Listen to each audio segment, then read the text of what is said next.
Jesus Cristo, segundo Lucas. Glória a vós, Senhor.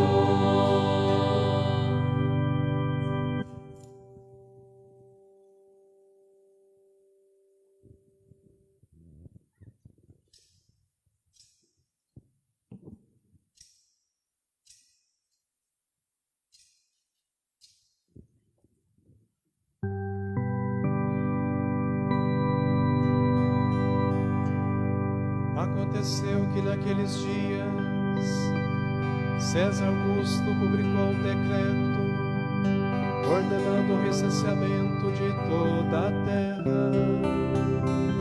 Esse primeiro recenseamento foi feito quando Quirino era governador da Síria. Todos iam registrar-se, cada um em sua cidade natal.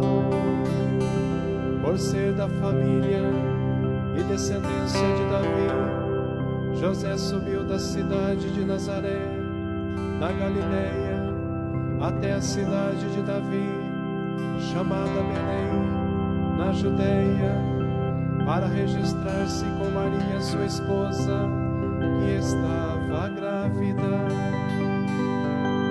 Enquanto estavam em Belém, completaram-se os dias para o parto, e Maria deu à luz o seu filho primogênito. Ela o enfaixou e o colocou na manjedoura, pois não havia lugar para eles na hospedaria. Naquela região havia pastores que passavam a noite nos campos, tomando conta do seu rebanho. O anjo do Senhor apareceu aos pastores, a glória do Senhor os envolveu em luz, e eles ficaram com muito medo. O anjo, porém, disse aos pastores: não tenhais medo. Eu vos anuncio uma grande alegria, que o será para todo o povo. Hoje na cidade de Davi nasceu para vós um Salvador, que é o Cristo Senhor. Isto vos servirá de sinal: encontrareis um recém-nascido envolvido em faixas e deitado numa manjedoura. E de repente juntou-se ao anjo uma multidão da corte celeste. Cantavam louvores a Deus, glória a Deus nos mais altos dos céus, e paz na terra aos homens por Ele amados. Palavra da salvação. Glória a vós, Senhor. Palavra da salvação. Glória a vós, Senhor.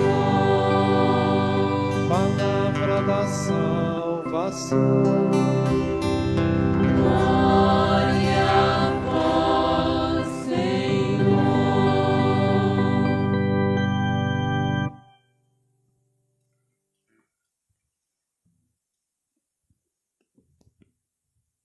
Estimados irmãos e irmãs, minha saudação a todos que vieram participar desta noite santa.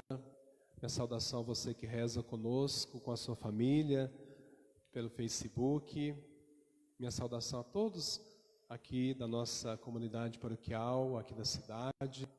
Minha saudação carinhosa aos nossos irmãos das comunidades rurais. Vejo aqui a presença de algumas comunidades.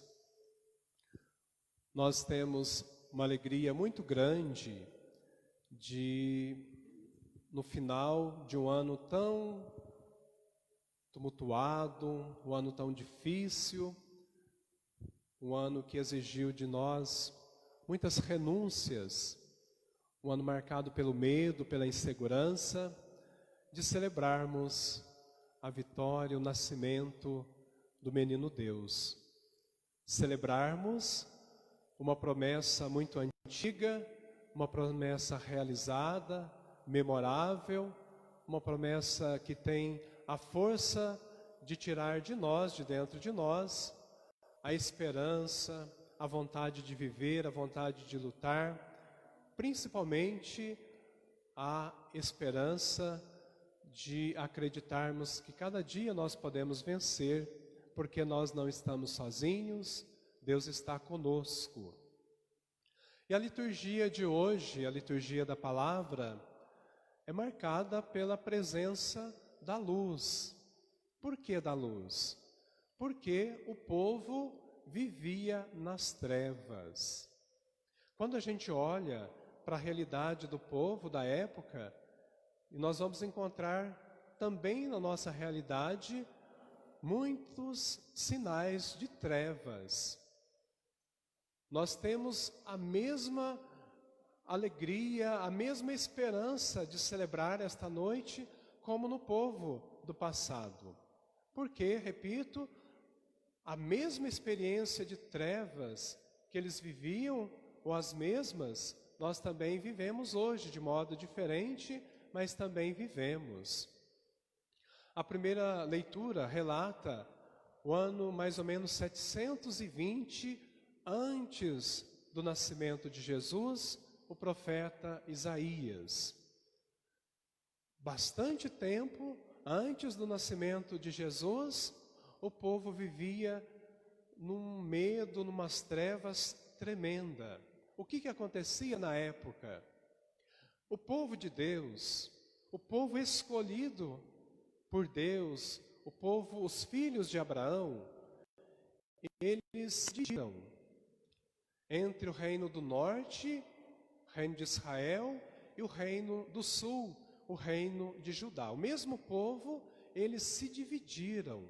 Imagina só, é como nós, cristãos católicos, às vezes, por um motivo ou outro, nós nos dividimos e começamos a guerrear entre nós. Na época era terrível, porque os irmãos, o próprio povo escolhido, eles guerreavam entre si. E eram coisas assim absurdas.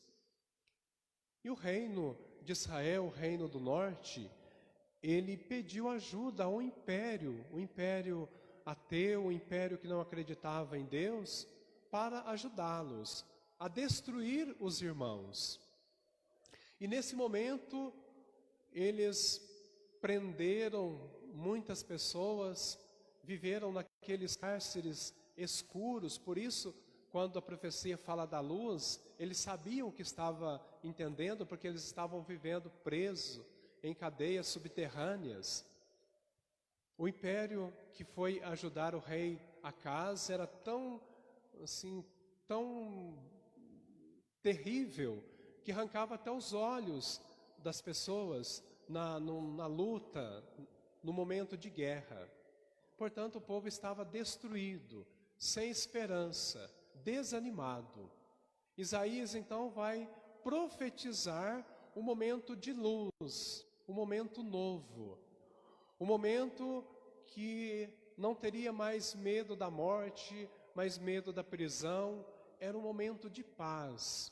Olha só, para aquele povo que vivia na guerra, a paz era algo fundamental, é algo sonhado. Eles queriam a paz, porque a dor, a tristeza era muito grande. Isaías fala, olha, esse que vem, ele é chamado Conselheiro Admirável, um Deus forte, alguém que nós podemos confiar. Ele vai restabelecer novamente em nosso meio a paz. Nós precisamos experimentar a possibilidade de deixar esse Jesus, que é a luz nas trevas, que ele venha iluminar as trevas da nossa vida. Porque também, como eu falava, nós também vivemos em trevas. em trevas das vezes de desesperanças, do medo, tristezas, muitas coisas. Nós precisamos então experimentar, deixar Jesus iluminar esses lugares de trevas em nossa vida. Nos libertar como aqueles cativos da época. Isaías dizia assim, olha, um menino nasceu, não alguém extraordinário, um menino, uma criança, mas era uma criança diferente. Ainda era profecia. Isaías estava profetizando o nascimento do Messias. Eles tinham então a missão de esperar com ânimo, acreditar. Com certeza aquele momento de guerra ainda demorou. Eles pensavam que seria uma coisa passageira, como nós pensávamos no início da pandemia, que seria uma coisa muito rápida. E as coisas foram passando, foram demorando, as coisas começam a se complicar, mas a esperança cada vez precisa ser maior, precisa ser mais confiante. E nós precisamos, repito, experimentar, confiar de verdade em Deus. Celebrar esta vitória, esta concretização do nascimento do menino Deus, é querer confiar de fato nesta misericórdia que é testemunhada no nascimento de Jesus. E depois o Evangelho vai mostrar para nós que a ação de Deus é uma ação diretamente na nossa história. A ação de Deus respeita o curso da história. Estava acontecendo lá no Império o que acontecia sempre. O imperador, ele decretou um recenseamento, algo super normal. As coisas estavam acontecendo normal e Deus estava preparando a sua ação. Como às vezes as coisas estão acontecendo de forma tranquila e natural na nossa vida, mas Deus está agindo e a gente precisa perceber. Muitas pessoas na época não perceberam. Também nós corremos o risco de, no curso da nossa história, da nossa vida, não perceber a ação de Deus, que é grande também como no nascimento do seu filho. E portanto, José e Maria, eles saíram também para fazer o seu alistamento, para dar o seu nome na cidade de José, na cidade de Belém. Olha para ver como as coisas de Deus, de uma forma ou de outra, elas se concluem. O casal estava morando em Nazaré, longe, distante. A profecia dizia que o Messias iria nascer em Belém. Com certeza, o casal estava ali, morando lá em Nazaré. Nossa Senhora estava grávida, mas nesse momento do recenseamento, Deus aproveita algo que iria acontecer natural. Eles vão vão para Belém, e nesse momento então se completa os dias da gravidez de Nossa Senhora, e ela então vai dar à luz no lugar que foi profetizado há mais de 700 anos antes, porque as coisas de Deus, independente do curso da história, elas acontecem. Então não fiquem preocupados como está acontecendo as coisas, como está a luta da sua vida. Preste atenção, porque Deus, Ele age na nossa história, independente de como ela está acontecendo. E Nossa Senhora então não tem lugar na hospedaria, vai para um lugar onde ficavam os animais para ter o seu filho. Lucas não está querendo sensibilizar, dizer que Nossa Senhora passou dificuldade, não tinha lugar. Lucas está querendo dizer e mostrando para nós e dizendo que este imperador, este rei que estava nascendo, era diferente, muito diferente. Até no jeito de nascer era diferente. Uma coisa foi igual. O anúncio do anjo foi igual ao anúncio que os imperadores, quando tinham filho, anunciava que estava nascendo um Senhor. O anjo deu o mesmo anúncio para que todos ficassem sabendo que estava nascendo alguém importante, o imperador. Só que um imperador totalmente diferente, que não tinha palácio, não tinha mordomia, não tinha casa, não tinha quase que nada, mas nasceu na simplicidade. E foi reconhecido pelas piores pessoas da época. Foi conhecido pelos pastores. Os pastores eram aqueles que eram chamados de ladrões, assassinos, alguém que não poderia participar da sociedade, alguém que não tinha credibilidade, alguém que ficava sempre às escondidas. Mas foram estes que reconheceram que aquela criança, que não tinha nada, não tinha coroa, não tinha nada que lembrava rei, aquela criança era diferente. Os pastores então vão para aquele lugar onde Jesus estava, e repito, uma criança, não tinha nada diferente, mas eles reconheceram que era Jesus. E a vida de Jesus foi sempre no meio dessas pessoas. Jesus não foi conviver com os sábios, com os inteligentes, com aqueles altos da corte. Jesus nasceu no meio dos bandidos, daqueles ladrões, daqueles pecadores, cresceu no meio daqueles pecadores, ladrões, mostrando que Ele era a luz para a vida daquelas pessoas. Ele, sendo Deus, estava no meio do pecado, mas não se contaminou com o pecado. Ele procurava, com a sua presença, recuperar a dignidade das pessoas. Portanto, queridos irmãos e irmãs, a celebração de hoje é uma celebração que nos diz muitas coisas. Nos diz que Deus fala na nossa história, mesmo se nós estamos em momentos de escuridão, de sofrimento, Deus fala conosco. E Deus fala na nossa história como ela está acontecendo. E Deus, principalmente, Ele quer nos falar quando nós nos encontramos em situação miserável, de tristeza, desespero, pecado, escuridão.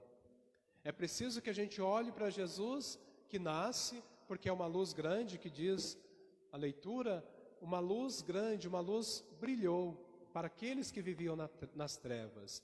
É preciso que a gente olhe então para Jesus como luz e façamos o que então pede a segunda leitura. A graça de Deus foi revelada, a salvação foi alcançada, mas é preciso ainda fazer alguma coisa. Fazer o quê? Abandonar as trevas, abandonar a experiência de confiar nas trevas e acolher então a graça que vem a partir do momento que nós então aceitemos o Evangelho, os ensinamentos de Jesus. Aí nós vamos viver nesta graça, esperando o dia do encontro glorioso com Jesus. Nesse tempo que nós precisamos viver, é um tempo de espera, confiante que o Jesus que nasceu e salvou aquele povo, Ele vai voltar para nos resgatar de uma forma plena das trevas que vivemos. Então nós vamos nesse momento nos preparar para professar a fé nesse Deus que veio ao nosso encontro, cumprindo a sua promessa e nos resgatando. Hoje, no momento do creio, quando nós professarmos, falando de Jesus, que Jesus foi concebido, eu convido você a parar nesse momento um pouquinho e fazer uma inclinação, reconhecendo que nesse momento nós estamos fazendo memória do dia que Deus entrou na história, na nossa história, e assumiu a nossa carne.